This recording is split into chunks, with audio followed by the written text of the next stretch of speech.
How fun are Tuesdays, huh? I was going to say, I mean, tonight, pretty spectacular night. I mean, we've had these 5 contract nights a couple times, but tonight just seemed like especially exciting. Did this seem like a special one for you?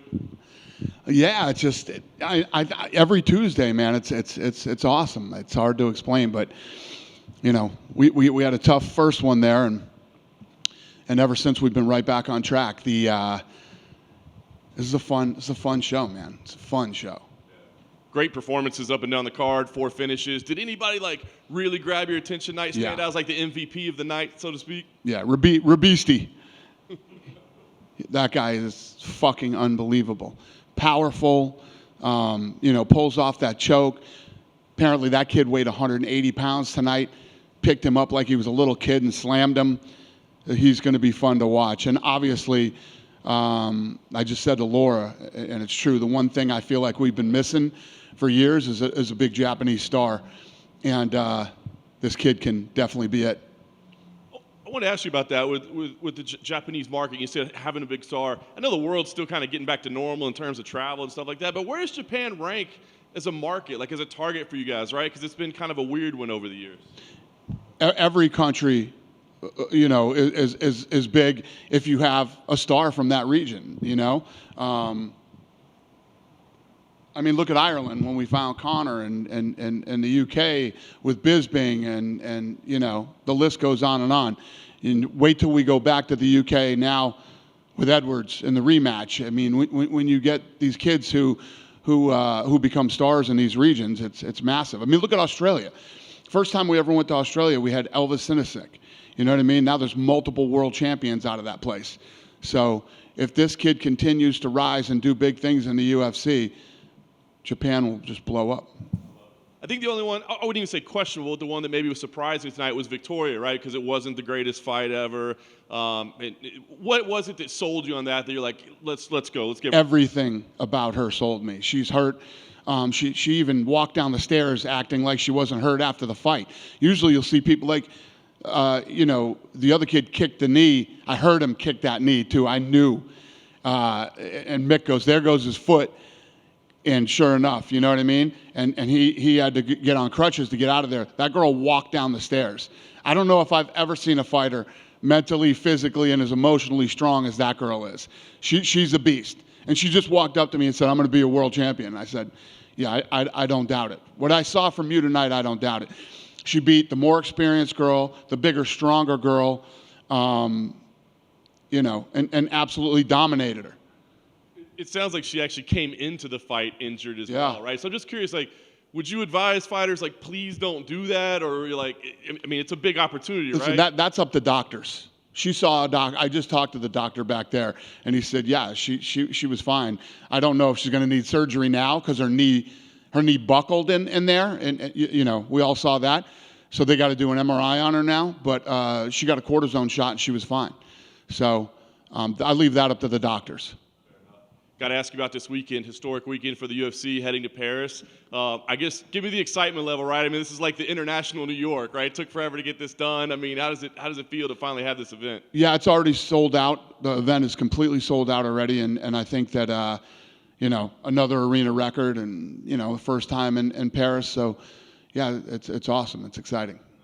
The main event was Cyril Gane and Tai Tuivasa. Obviously, a big one at heavyweight. It's number 1 versus number 3. Are you looking at that as a potential number 1 contender fight? I mean, I know Cyril just had a title shot, but could the winner here get a title shot? Yeah, I mean, that's how it works. I mean, if Tai wins, obviously he's next in line, and the Cyril fight was close. The only questions, I guess, would be like John Jones, Stipe. Yeah, I'm not making. First of all, I don't make the fight before the fight. I mean, anything is possible. But yeah, we don't know how any of this is going to play out because the heavyweight champ's still hurt anyway. So I don't know. But obviously, whoever wins on Saturday is right there. Last thing for me, I'll ask kind of a similar question to co-main event with Whitaker and Vettori. They're kind of in that similar position, right? Where like they're 0-2 against Adesanya, but they keep beating everyone else in the division. So when you look at those guys, do you think that they just have to hope that Pereira wins so they can get another title shot? Or, if they keep winning, can they get back to Adesanya even though they're both 0-2? I mean, yeah, who knows leading into the fight? You got to see how the fight turns out and what happens. And then obviously what happens with the Israel fight. But, I saw things where Whitaker was saying he wants to go to light heavyweight after this fight. So I don't know. I don't even think about this kind of stuff until it happens. Hey, Dana. In the co-main event, ST Damas, you said that before his fight, he made you a believer. What do you mean by that? Yeah, I was listening to his feature. I told these guys that were sitting with me, I said, if this fight's half as good as the feature, this should be a badass fight. Because you had a guy who's got like 60 amateur fights. He's like 23-3 in kickboxing. And this kid who, says, I come from the streets. This is how I'm going to provide for my family. I have to believe in myself. And, I thought the feature was awesome. Do you kind of see him as kind of like a star? Like he's got the look, he's got the knockouts, he's got the personality. Like, do you see him going far? Yeah, I think that everybody that comes on the Contender Series has the potential to be a star. And yeah. In other news, your favorite fighter. If you look at Kevin Holland when he fought here, he talked so much, he drove me crazy. I couldn't stand him. And now I love the kid. You know what I mean? So, yeah, all these kids. And the most important thing about the show is the way that these guys fight. I mean, every Tuesday they come in here and fight their asses off, and that's what's important. Absolutely. There's a rumor that Jake Paul and Anderson Silva are going to fight in October.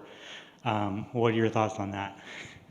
I don't give a shit you know what I mean? But if he's really fighting Anderson Silva, if that's true, it's about time. Yeah, he's got a real fight in his hands there.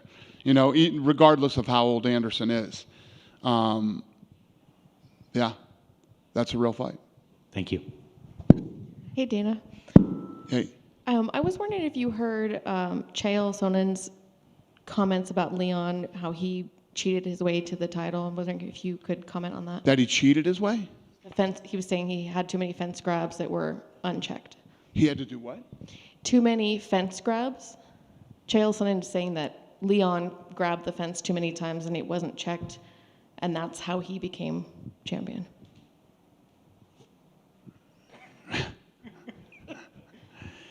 Became champion with a head kick. He didn't win by grabbing the fence. I mean, he got absolutely dominated in that whole fight except for that couple minutes in the first round. He got absolutely dominated, and that's completely unfair of Chael Sonnen to say that. That kid sucked it up, dug down deep, and landed literally the perfect head kick with like a minute left of the fight. So I would say that that's silly, ridiculous, and absolutely unfair to say about Leon. There's also a photo of Sean Strickland's finger. Looks terrible, badly infected. He's saying he's going to need surgery. Do you know if that's going to affect the fight coming up, or? Yeah, it does. Yeah, he's out. Thank you. Yep. Going back to Paris, with it being a new country, were there any unique logistics or things that you guys ran into? Obviously, they had to make MMA legal over there, but was there anything leading into this that was maybe new or different that kind of threw a wrench into it? And do you expect any government officials? You mean this week? No, just in terms, just to make it happen. I guess this week. Yeah, I mean, it took us years to get there. It took years of hard work and lobbying, and it took a very, very long time to get it done. But nothing going into this week that's unusual to deal with. Have any members of the government reached out and want to take part, come watch it or anything? Oh, I'm sure. Yeah, I'm sure they will. Yeah. And this week also, you guys are bringing back the open workout that's been gone for a long time. I guess the location and stuff, is that something you think that we're going to see back here in the States as well? I don't know. I honestly don't know why we got rid of it. Yeah, I don't know. Okay. And last for me, one of the things you said, when you talked about Blake Builder up there, you said you're not looking for 32-year-olds, but he made you interested. You made him want.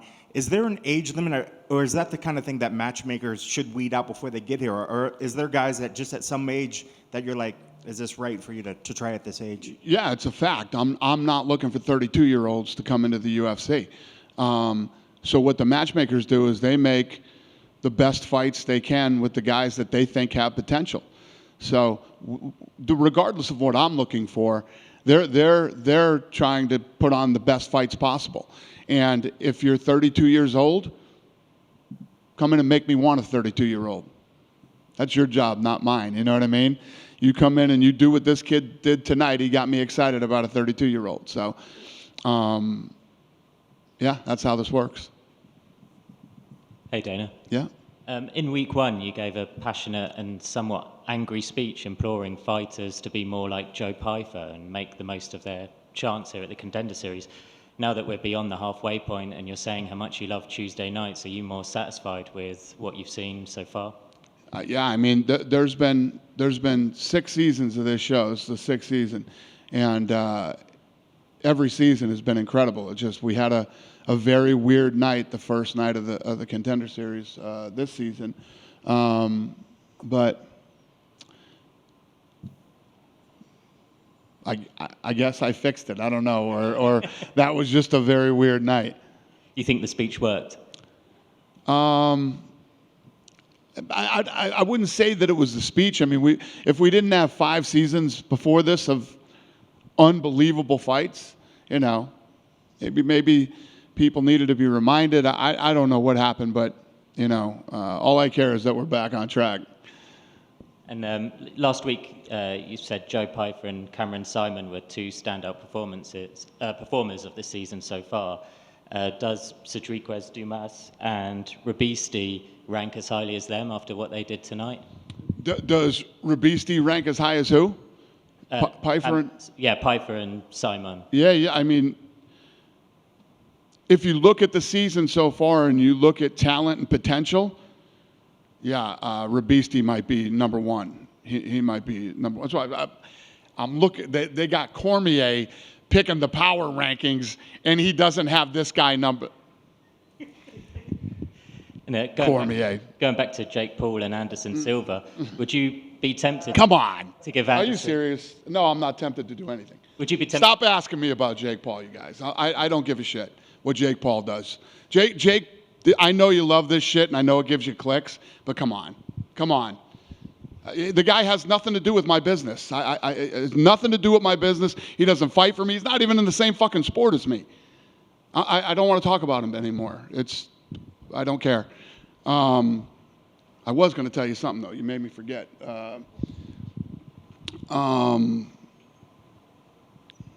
I don't know what I was going to say. I was going to say something good, though.